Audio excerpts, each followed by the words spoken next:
ಭಾಳ ಕಡೆ ಸಮೀಕ್ಷೆಗೆ ಹೋದವ್ರು ಏನು ಮಾಡಿದ್ದಾರೆ, ಮನೆ ಮುಂದೆ ಹೋಗ್ಬಿಟ್ಟು ಚೀಟಿ ಅಂಟಿಸ್ಬಿಟ್ಟು ಖಾಲಿ ಮಾಡಿಬಿಡೋದು ಜಾಗನ.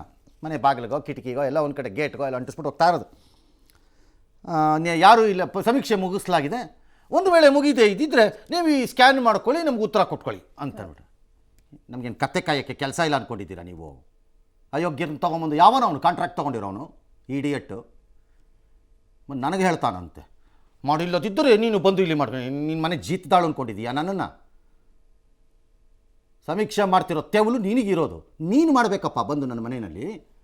ಸಿಎಂ ಕೂಡ ಹೇಳ್ತಾರೆ ಮನೇಲಿ ಇಲ್ಲದೇ ಇದ್ದಾಗ ಇನ್ನೇನು ಮಾಡಿ, ಮನೇಲಿ ಇಲ್ಲ ಅಂತ ಕೇಳಿ ಬನ್ನಿ CCTV ಚೀಫ್ ಮಿನಿಸ್ಟರ್ಗೆ 10 ಸರಿ ತೋರಿಸ್ತೀನಿ ಮುಖಕ್ಕೆ, ಅವ್ನು ಯಾವನು ಒಳಗೋಗಿದ್ದಾನೆ ತೋರಿಸ್ತೀನಿ ನಾನು CMಗೆ. ಸುಮ್ಮನೆ CM ಹೇಳಬಾರ್ದು ಇಷ್ಟ ಬಂದಂಗೆಲ್ಲ. ತೋರಿಸ್ತೀನಿ ಬನ್ನಿ CCTVಗಳಲ್ಲಿ, ರಾಜ್ಯವ್ಯಾಪಿ ಕಳಿಸ್ರಿ, ಎಲ್ಲರೂ CCTV ಚೆಕ್ ಮಾಡಿ ನೋಡ್ರಿ ಯಾರ್ಯಾರು ಮನೆಗೆ ಅಂಟಿಸಿದ್ದಾರೆ ಅದನ್ನು. ಒಳ್ಳೆ ಕತೆ ಆಯಿತು. ಒಳಕ್ಕೆ ಹೋಗಿ ಅವನು ಬಾಗಲ್ ತಟ್ಟಿ ಏನೂ ಆಗಿಲ್ಲ, ಬರೀ ಮಾಡಿ ಬಂದು ಆಚೆ ಬಂದು ಅಂಟಿಸಿದ್ರೆ ಫೇರ್. ಇಲ್ಲ ಅದು ಅಲ್ಲೊಂದು ಬರೆದಿದ್ದೀವಲ್ಲ, ಯಾರು ಇಲ್ಲದಿದ್ದರೆ ಹಾಗೆ ಒಂದು ವೇಳೆ ಪೂರ್ಣ ಆಗೋದಿದ್ದರೆ ಸಮೀಕ್ಷೆ ಇದಕ್ಕೆ ಕಾಂಟ್ಯಾಕ್ಟ್ ಮಾಡಿ ಎಲ್ಲ ಮನೆಗೂ ಅಂಟಿಸ್ಬಿಟ್ಟು ಹೋಗ್ಬಿಡು.